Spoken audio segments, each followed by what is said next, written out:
En syndroro unios. En kir persis.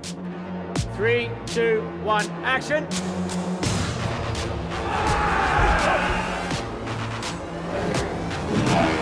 Wide, please. Sound. Rolling!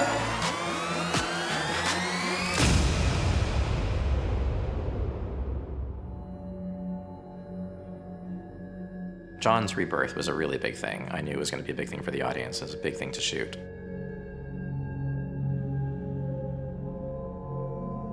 It's not a fait accompli before we start with it. It's Davos going in and persuading or requesting that Melisandre try and do something. There's certainly nothing to lose at this point, and if it doesn't work, then it doesn't work. I think for Melisandre's part, if she could do this thing, it would somehow serve as some small justification for all the horror that she's precipitated. I don't think Melisandre thinks she can do anything. She's completely defeated. She's completely lost it. She's completely confused.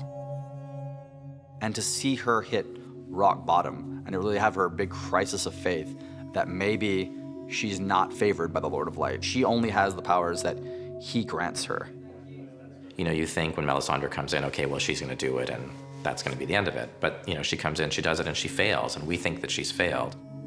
And then everybody leaves the room, and then the moment happens, and we see that, in fact, she hasn't failed.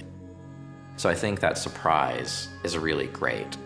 For me as a filmmaker, building that in, that tension, anticipation, feeling of failure that's not going to work, and then, oh, it did work.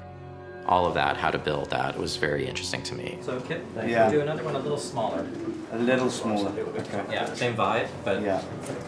Great. You know, we tried a few different things. I mean, it was always my feeling that, you know, coming back to life, it should be like he's taking this huge breath. It's almost like coming up from underwater. The thing it's most reminiscent of is birth, and the reaction of a infant upon being born is not, you know, smiles and laughter. It's screaming and bawling and what is this place? I was so warm and comfortable and everything was peaceful, and now you've pulled me into the cold, bright world, and now who knows what's going to happen.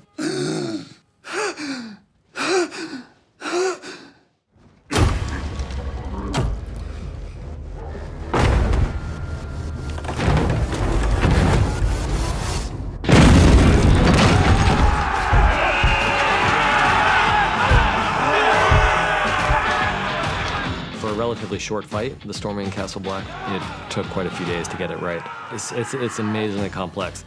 Castle Black is always a challenging location, but a great one at the same time. Bang! Bang! Crash! Flames coming in! And it's partly because you're dealing with a lot of elements, you know, snow and extras, and in this case, 1-1. Once you come in, all the enemy above the cameras here and over here, okay? All right, here you go. Fortunately for us, shooting 1-1 is a really joyful experience because of the suit performer, Ian White, who plays 1-1. Action! We wanted a large performer because somebody who would be 14 feet tall would have more weight and mass to move around, and a person who's a normal size would have a very difficult time pulling that off. Ian, don't forget not to come this way and then go round into it. So working with someone who is 7'2", who with his makeup on goes up another few inches, and then is also an actor and is also a physical performer, puts us in a very good spot. Can we do that again? First, we get storyboards from the director, or he gives us a verbal direction. And then we go into previs, and we work out cameras and animations.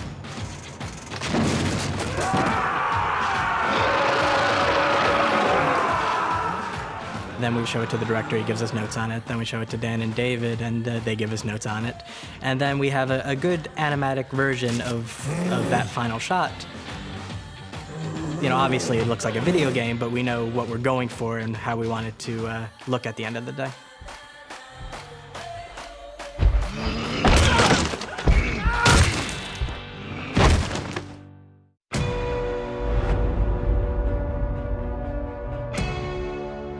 Probably my favourite scene of the season this year for me has been the aging of Melisandre.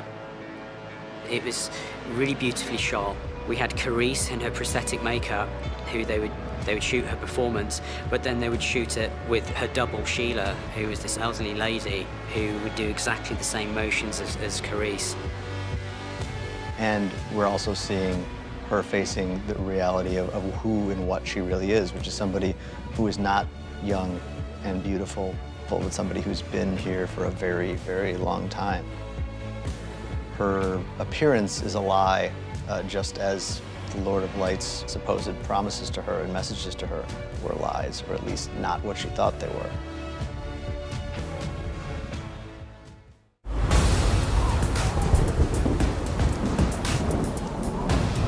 Oh my God, that was a tough one. That was my last day of shooting, actually. And I think for Patrick and Pilu, the two actors, Balon and Euron, it was a tough one. Let me pass. You know, we were shooting outside in November in Belfast at night, all night long, in, you know, lashing rain on the set that's, I don't know, 15 feet off the ground and green screen. I heard you lost your mind during a storm on the Jade Sea. Every time I sent them out there for another take, I was like, oh. I am the storm, brother.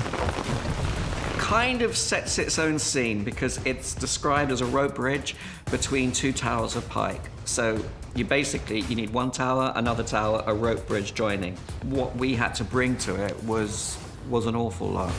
The bridge had to be secured. It had to be safe enough to have actors working on there, to have people being thrown off there, for a camera crew to work in amongst it. It needed rain, it needed wind, it needed lights. There was a lot of equipment that needs to go around this thing.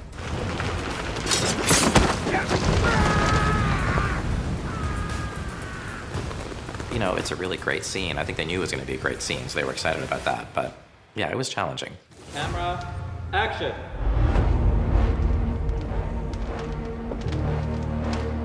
Seeing a dragon for the first time, he's always thought that they were just legend. And he's always had an obsession. In this season, we get to explore that even more, because now he has proof. And now his curiosity is too great not to find out more and see him again firsthand. I'm friends with your mother.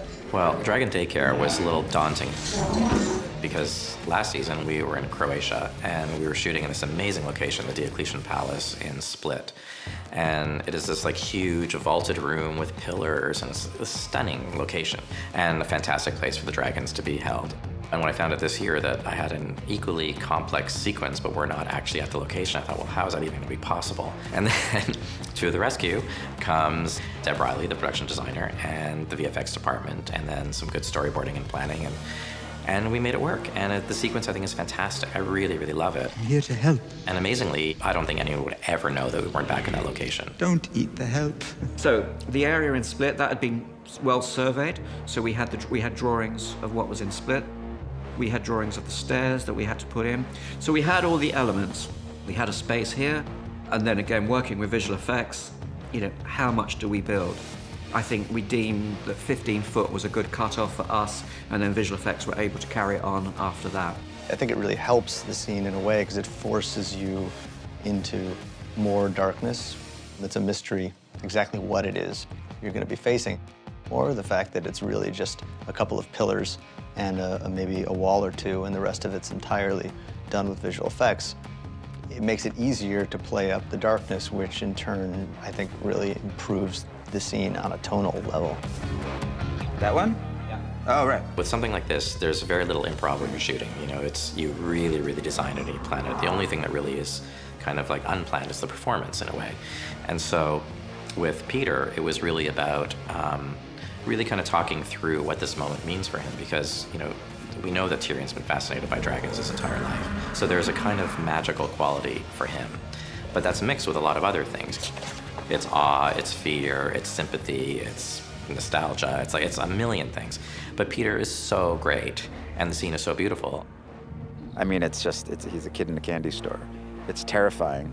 I mean, the fact that he can die at any moment, but it's too great of an opportunity for him to miss. Then my father told me the lost dragon had died a century ago. I cried myself to sleep that night.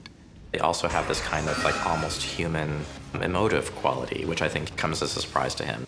And I think he's just amazed by this kind of awareness and knowingness and sensitivity that the dragons actually have. And then there's the added thing too in this particular scene, because the dragons are a little unwell. And so there's a kind of pathos in this whole situation. There's a beautiful, incredible beast, potentially incredibly powerful, but they are now diminished because they've been held in captivity and haven't been treated properly.